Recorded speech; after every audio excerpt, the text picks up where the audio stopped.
When I started out, I was that young guy working at the department store, making an honest living but dreaming of something more. I'd look at successful people and think, sure, it must be nice to have those opportunities. The turning point in my life came when I realized I had it all backward. Those successful people I admired. They weren't waiting around for opportunity to knock. They were out there building their own doors. I remember this moment so clearly.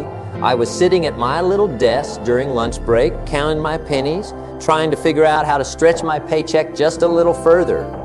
That's when my mentor walked by and asked me a question that changed everything. How long are you going to wait for your life to begin?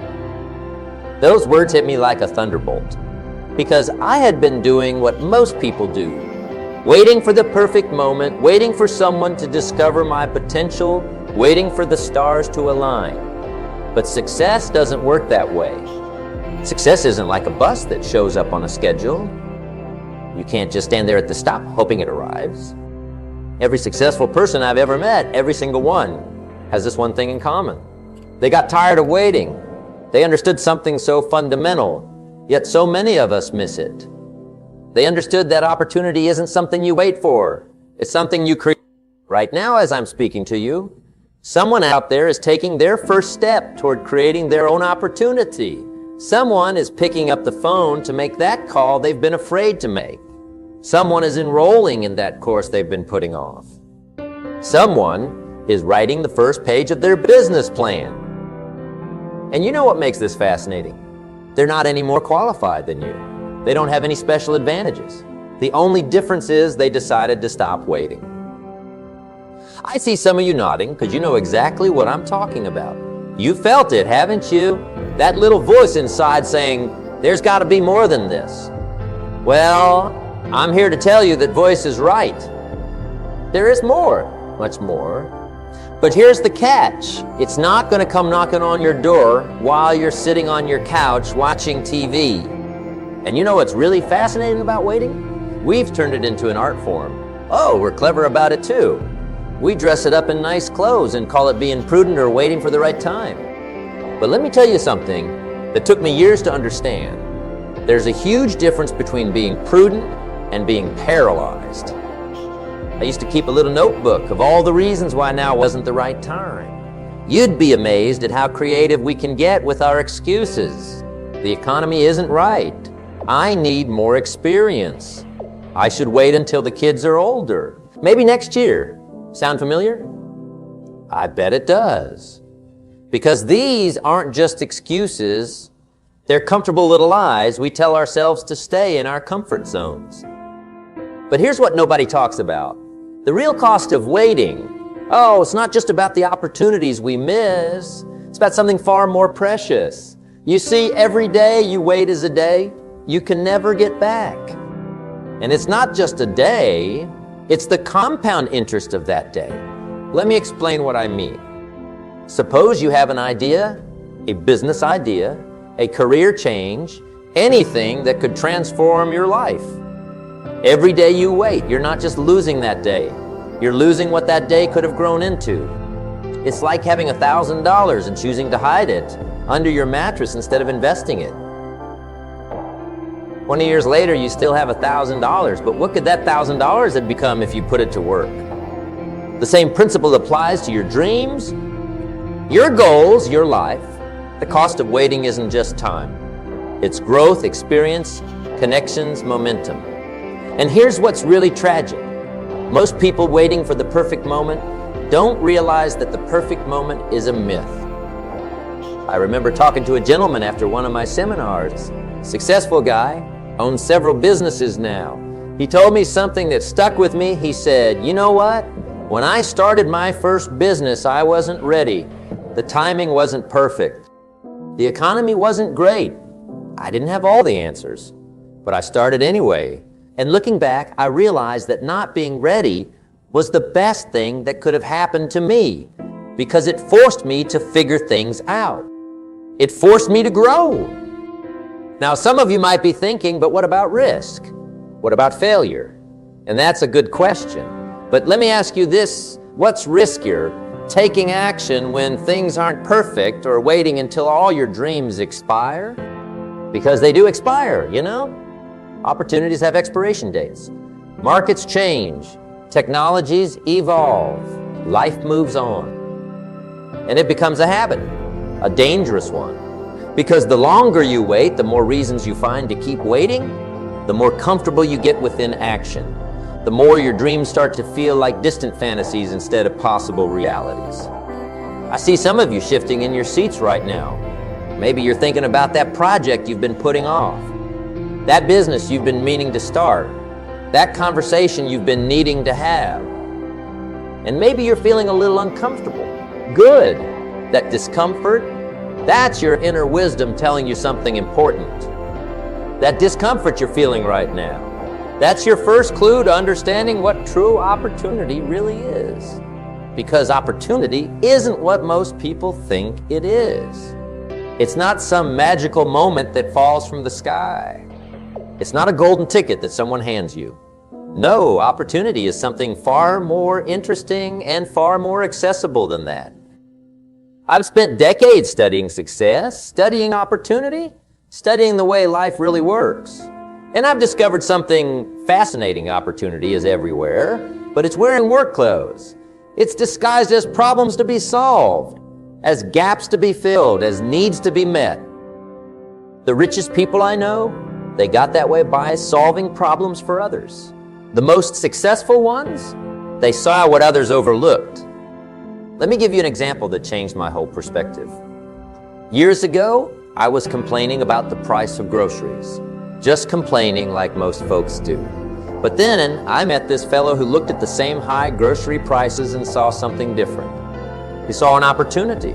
He started buying in bulk, dividing things up, and selling to families in his neighborhood who couldn't afford to buy in large quantities. He solved a problem. He filled a need. That's what opportunity looks like in work clothes. The marketplace of life. Now that's something worth understanding. It's like a vast ocean of needs, wants, problems, and desires. And here's what's fascinating. This marketplace doesn't care about your excuses. It doesn't care about your background, your education, or your past failures. It only cares about one thing. Are you bringing value to the market? I remember when this really hit home for me. I was talking to a young entrepreneur who started with nothing. No money, no connections, no fancy education. But he understood something crucial about the marketplace. He told me, I realized that if I could solve people's problems, money would follow. The bigger the problems I solved, the more value I created, the more I would earn. Simple, isn't it? But most people miss it because they're too busy waiting for opportunity instead of looking for problems to solve. Most people miss it. Success leaves clues. It's like a trail of breadcrumbs, if you know how to look for them. Every successful person, every successful business, every successful venture, they all leave clues about how they did it. The fascinating thing is, these clues are usually hiding in plain sight. Take any successful business in your community. Study it. Really study it. What problem does it solve? What need does it fill? How does it create value? The answers to these questions, they're your education and opportunity. They're your roadmap. Because success isn't random. It follows patterns. And these patterns can be learned, understood, and replicated. But here's the key. And this is crucial. You have to train your mind to see these opportunities. It's like developing a new sense. Where others see problems, you must learn to see possibilities. Where others see obstacles, you must train yourself to see openings. This isn't just positive thinking. It's practical thinking. It's strategic thinking.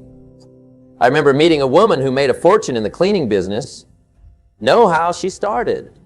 She noticed that busy professionals in her area were stressed about keeping their homes clean. That was the clue.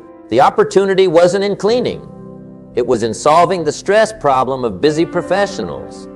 She didn't wait for opportunity. She saw a problem and created a solution.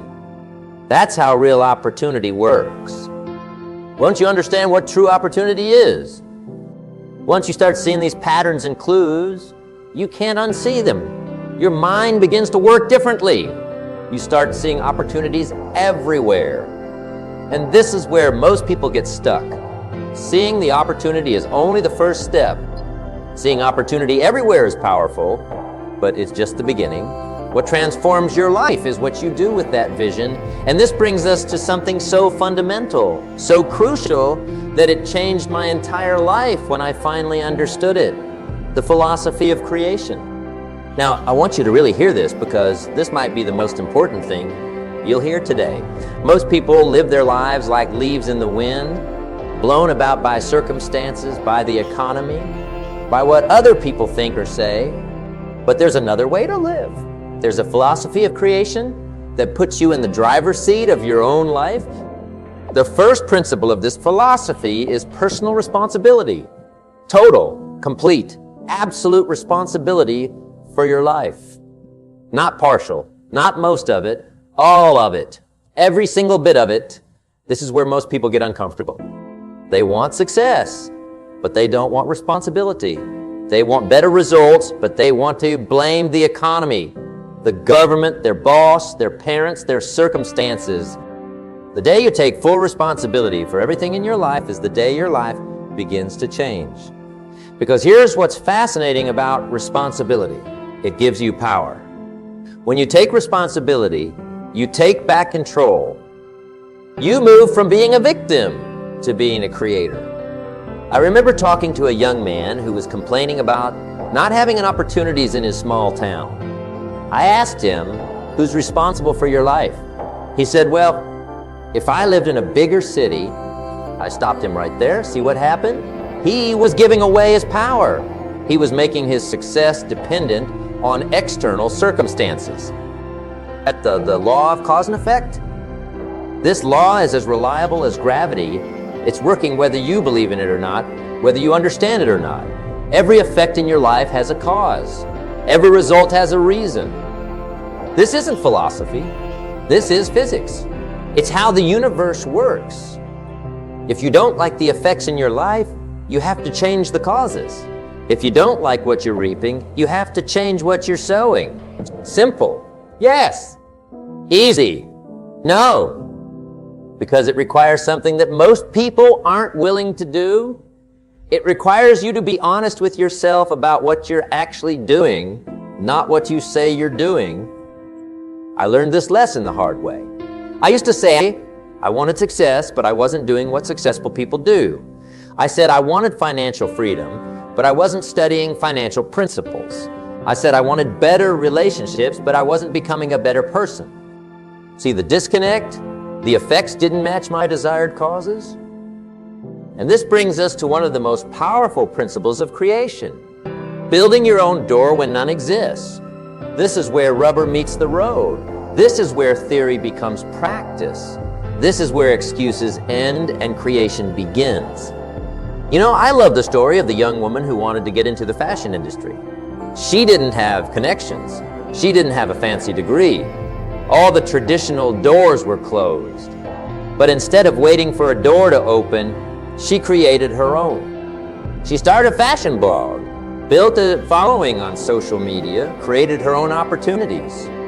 She understood something crucial. If the door doesn't exist, build it. Building your own door means refusing to accept that the only way is the traditional way. It means understanding that in today's world, the old paths to success aren't the only paths. It means being willing to do what others won't do, to try what others haven't tried, to think what others haven't thought. When you start creating your own doors, you develop something invaluable. The creator's mindset. You stop seeing the world as a fixed place with limited opportunities. You start seeing it as a canvas for creation, a place where opportunities can be manufactured, not just found. But, and this is crucial, this philosophy of creation isn't just about big, dramatic actions. It's about the small daily choices that compound over time. It's about consistently choosing creation over consumption, action over excuses, responsibility over blame. You know what fascinates me most about creation? It's not random. It's not mysterious. It's built on pillars, fundamental principles that, when understood and applied, transform wishes into reality. I've discovered 6 of them, and I want to share them with you because they changed everything for me. The first pillar is personal development. Most people think success is about what they do, but that's only partly true. Success is first about who you become. You see, your income, your relationships, your opportunities, they're all byproducts of who you are as a person. I remember when I first started studying successful people, I was looking for their secrets, their strategies. But I discovered something far more valuable. I discovered that they all shared this common trait. They were constant learners, constant improvers. They understood that the marketplace pays for value, and your value is directly tied to your personal development. If you want to earn more, you must become more. Simple as that. Read the books, attend the seminars, listen to the audios, take the courses. And this is crucial, don't just collect information. Apply it, use it, test it, make it part of who you are. The second pillar is skill acquisition. Now, this is where it gets practical. In today's world, your skills are your security, not your job. Your skills, I tell people all the time, don't wish it was easier, wish you were better. Don't wish for less problems, develop more skills. The marketplace is constantly telling us what skills it values. It's speaking to us through demand, through problems that need solving, through opportunities that need taking. But most people aren't listening. They're too busy complaining about what they don't have instead of developing what they need. The third pillar, and this one's crucial, is network building. Your network is your net worth. Now, I'm not talking about collecting business cards or having thousands of social media connections. I'm talking about meaningful relationships built on value exchange. Here's something powerful I learned. You're always just one relationship away from everything you want. One connection, one conversation, one handshake away from your next big opportunity. But here's the key. You have to build these relationships before you need them. You have to give value before you expect to receive value. The fourth pillar is market awareness. This is about keeping your finger on the pulse of opportunity. It's about understanding trends, recognizing patterns, seeing where the market is going, not just where it is. You know what's interesting? Most people are so busy looking at what is it they miss, what could be. I remember talking to a successful entrepreneur who told me something profound. He said, the biggest opportunities aren't in solving today's problems. They're in solving tomorrow's problems today. That's market awareness. That's seeing around corners. That's understanding where the puck is going, not where it is. The fifth pillar is value creation. This is the heart of it all. Everything else serves this purpose, creating value for others. You see, the marketplace is ruthlessly fair. It doesn't care about your intentions. It cares about your contributions. It doesn't care about your potential. It cares about your performance. Your income is directly proportional to the value you create for others. Want to increase your income, increase your value, want more opportunities, create more value. It's that simple and that challenging. And finally, the sixth pillar, timing and action. This is where everything comes together because you can have the best personal development, the strongest skills, the biggest network, perfect market awareness, and the ability to create tremendous value. But if you don't take action, it all means nothing. Timing. It's not about waiting for the perfect moment. It's about making the moment perfect through your actions. The best time to plant a tree was 20 years ago. The second best time is now. The same is true for creating opportunity. I remember meeting a gentleman who waited 10 years to start his business. Know what he told me? He said, I waited for the perfect time, and you know what? When I finally started, it still wasn't perfect. I just decided to make it perfect through my efforts. These 6 pillars, they work together. They support each other. Personal development increases your ability to acquire skills. Better skills make you more valuable to your network. A stronger network increases your market awareness.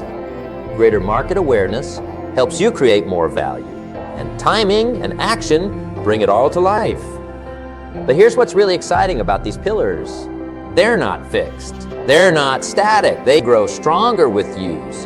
The more you've developed personally, the easier it becomes to acquire new skills.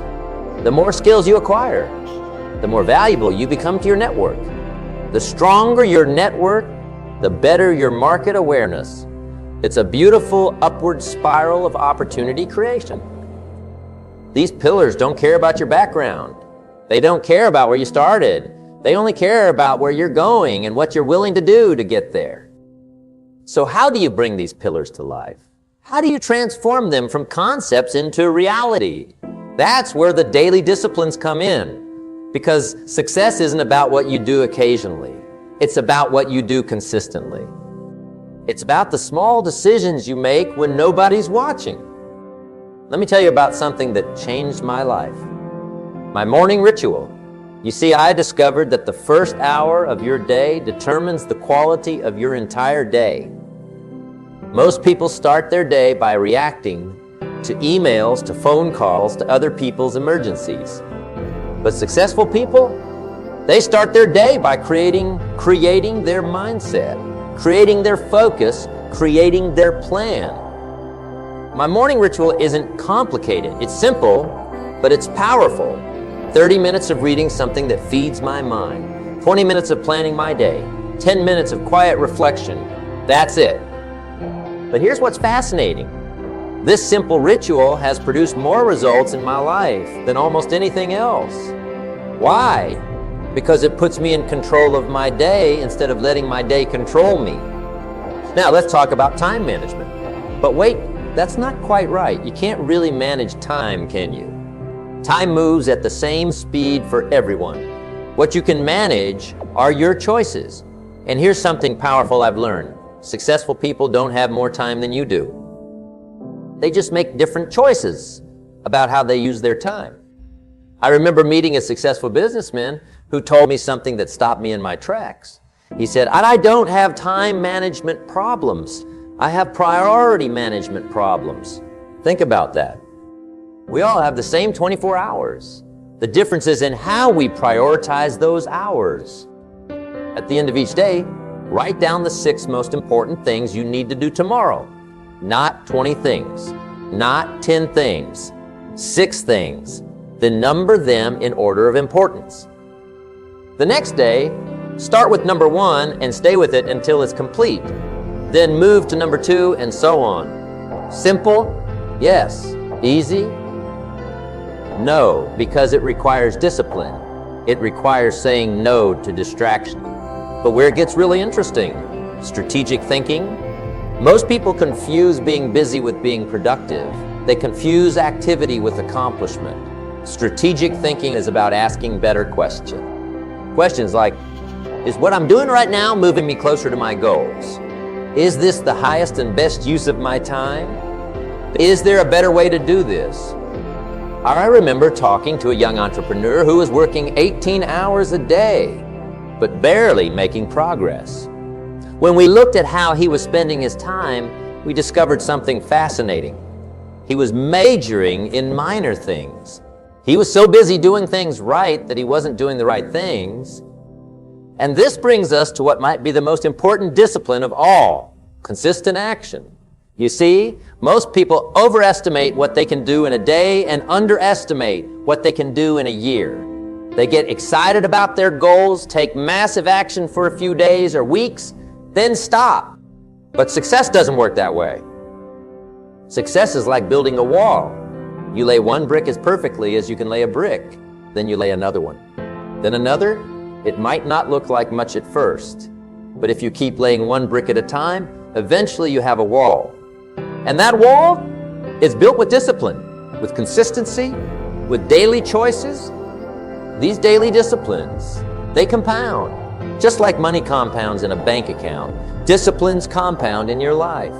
The small choices you make today might not seem significant, but multiply them by 365 days, by 5 years, by 10 years. You know what stops most people from implementing these disciplines? It's not lack of knowledge, it's not lack of opportunity. It's something far more basic, far more human, fear. And here's what's fascinating about fear. It's not your enemy. It's actually trying to protect you. But from what? I remember the first time I had to make a major business decision. My hands were shaking, my stomach was in knots. And you know what I realized? That fear wasn't trying to stop me, it was trying to make me prepare better, think deeper, plan more carefully. Once I understood that, everything changed. Fear is often a compass pointing toward your growth. When you feel fear about something that you know you should do, that you know would be good for you, that fear is often showing you exactly where you need to go. And this is crucial, I'm not talking about being reckless. I'm talking about taking calculated risks. Every significant opportunity comes with risk. The key isn't to avoid risk, it's to manage it. It's to understand it. It's to prepare for it. I met a successful businessman once who told me something profound about risk. He said, I never risk anything I can't afford to lose, but I'm willing to risk anything I can afford to lose if the potential reward is worth it. That's calculated risk-taking. That's intelligent risk-taking. And what's really exciting about courage, it's not something you're born with, it's something you develop. It's like a muscle. The more you use it, the stronger it gets. Every time you face a fear and take action anyway, you build your courage muscle. Start small.